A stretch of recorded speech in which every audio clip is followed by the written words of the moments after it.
டெஸ்ட்ல வந்து 2 வாட்டி சிஎஸ்கே வந்து பிகேபிஎஸ் வந்து அவுட் பண்ணிருக்காங்க விக்கெட்டால. ஆனா அவங்க வந்து 3 வாட்டி தான் நம்ம அவுட் பண்ண மாதிரி காமிச்சிருந்தாங்க போர்டுல.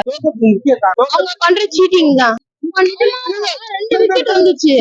2 விக்கெட் வந்துச்சு. ஆனா அவங்க வேணுமென்ட்டு அந்த விக்கெட் போர்டு போடாம அவங்க வந்து அந்த பிகேபிஎஸ் சப்போர்ட் பண்றமே அவங்க போட்டாங்க.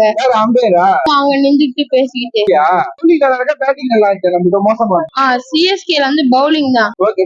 பேட்டிங்ல வந்து 6-4 வருது. ஓரளவுக்கு நல்லா இருந்துச்சு.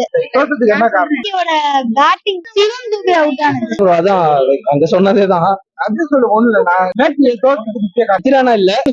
முடிஞ்சப்பவே தோத்துட்டோம். 160 இங்க பத்தவே பத்தாது. அவங்க பேரிஸ்டோ பேட்டிங் லைன் ஸ்ட்ராங்கா வச்சிருக்காங்க. பஞ்சாப் சஷாங்க் சிங் அந்த அசுதோஷ் சர்மா 160 போதே தோத்துட்டோம்னு நினைக்கிறேன். ஃபர்ஸ்ட் இன்னிங்ஸ் போதே தோத்து. பத்திரானா இல்லங்கிறது இன்னொரு செட்பேக். பேட்டிங் வந்து போன சீசன் மாதிரி இல்ல. ரஹானேக்கு வந்து ஒரு ஃப்ரீடம் கொடுத்திருந்தாங்க போன சீசன். டவுன்ல இறங்கி நல்லா ஆடுவாரு. கான்வே இல்லன்றதே ஒரு பெரிய செட்பேக் தான் இந்த சீசனுக்கு. ரவீந்திரா ஃபார்ம்ல செட்பேக்ன்றதான் நான் நினைக்கிறேன். அவங்க டீம்ல பேட்டிங் பவுலிங் அவங்க டீம்ல நல்லா இருந்துச்சு. அதான் நடுவுல ஸ்பின்னர்ஸ் வந்து 8 overs ரொம்ப ஸ்ட்ராங்கா போட்டாங்க. நம்ம ஸ்பின்னர்ஸ் அந்த அளவுக்கு போடலன்றதான். மொயின் அலி, ரவீந்திர ஜடேஜா ஒன்னும் சரியா போடலன்றது. அடுத்த match Chennai match next match ஜெயிக்கலாம். நம்ம எப்பவுமே இப்படிதான் கடைசியில வந்துதான் உள்ள போவோம். இந்த மாதிரி நிறைய டைம் பண்ணிருக்கோம். அதனால கன்ஃபார்மா சென்னை குவாலிஃபை ஆவாங்க. எந்த சேஞ்சஸும் இல்ல. 4 கேம்ஸ்ல 3 கேம்ஸ் ஜெயிக்கணும் நினைக்கிறேன். எனக்கு வந்து சென்னை வாங்கலன்னா RR வாங்கினா நல்லா இருக்கும்னு நினைக்கிறேன். டிசப்பாயின்ட்மென்ட் தான். என்ன காரணம்? பேட்டிங்கே சரியில்லை. பேட்டிங் சரியில்லை. பவுலிங் எப்படி இருக்கு? பவுலிங் கரெக்டா போட்டு தான் நம்ம ஜெயிக்கணும். அவங்க பவுலிங் ஆகுது. நம்ம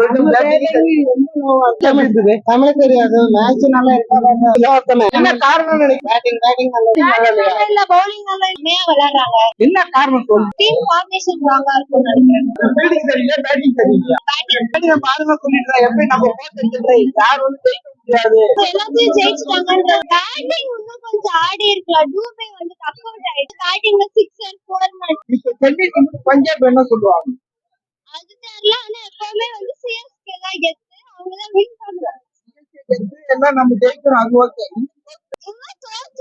மேட்ச் எப்படி போட்டியில வந்து அடிச்சுட்டாங்க பரவாயில்ல. ஆனா வந்து அதுக்கு பஞ்சாப்ல பேசுறாரு. திருப்பி அடுத்த மேட்ச்ல அவங்க கிட்ட நாங்க வின் மேட்ச் எப்படி பாத்தீங்க?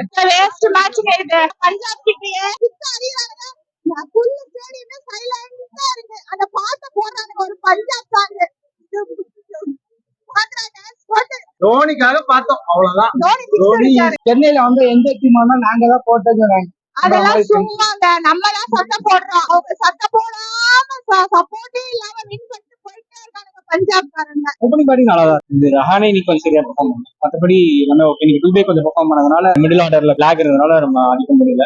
இன்டென்ட் காட்டிருக்கலாம். டூபே கொஞ்சம் பெர்ஃபார்ம் பண்ணி டார்கெட் கம்மியாச்சு. அதனால ஸ்டார்டிங்ல அடிக்காதனால கடைசியில ஒரு 5-8 ஓவர்லாம் ரன். அதான் டார்கெட் நடுவு கம்மியாயிருக்கு. போலிங் நல்லா தான் இருந்தது. அதாவது அடிக்கக்கூடிய போலிங் தான் பண்ண மாதிரி இன்னைக்கு ஒரு பேட் டே. முக்கிய காரணம் என்ன? முக்கிய காரணம் மிடில் ஆர்டர் சரியா பெர்ஃபார்ம் பண்ணது. டூபே கொஞ்சம் அடிச்சிருக்கலாம். மிடில் ஆர்டர் பெர்ஃபார்ம் பண்ணனால